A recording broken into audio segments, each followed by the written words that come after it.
sabi nila, it takes common sense and heart to lead the OWA.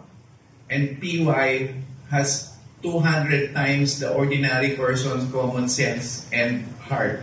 Nakita ko sa kanya yun. The first time I met her, in Sec Toots, pag kami lang ni Sec Toots nag-uusap, sabi, at I think nabanggit ko rin sa kanya at some point, sabi ko, Sec, I think I've seen the future.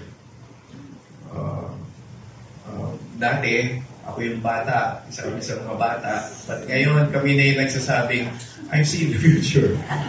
Pwede nang merong pagpasahan. Pwede nang mag-move on at pwede nang magkaroon ng assurance that the department, the OWA government service will be in good hands. So I'm very, very thankful that Admin PY has taken on the challenge.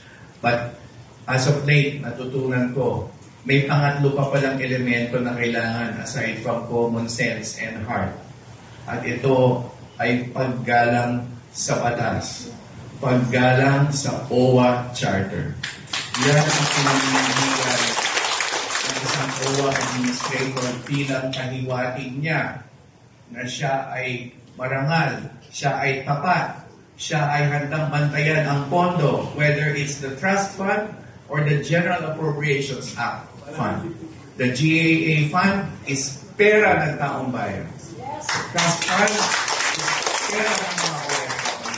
Both funds must be protected as strongly, and there is no talk of shortcuts or flexibility or whatever, basta ang nakataya ay pagprotekta sa pondo o kaban ng bayan. So that ang pangatlong elemento ay paggalang sa batas.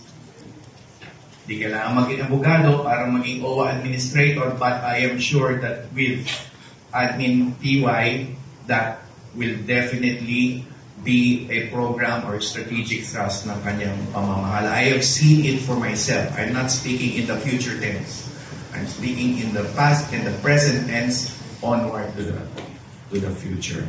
So, this is a good day. This is a good day for change. A change that no less than the President under Bagong Pilipinas had so mandated. And I will end with the way our President leads. Ang ating Pangulo, ang gusto niya, direktahang pamamahala at pakikihalubilo, pakikitaupalad sa taong bayan. Nakikita ko siya sa mga Filipino community gatherings. Gusto niyang pagpapasok siya ganyan sa isang kwarto, hihinto siya. Lalo na pag nakita siya ng OFW families, children, and families of OFW. Hihinto siya, kakausapin niya, selfie, ganyan.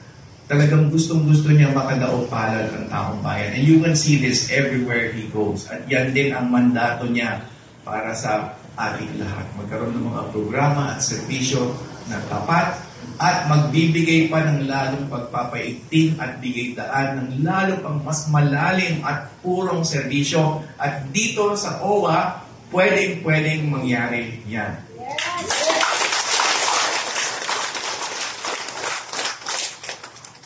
Magsasalita pa sana ako 10 pahina, but I will end there. Maraming salamat sa inyo lahat.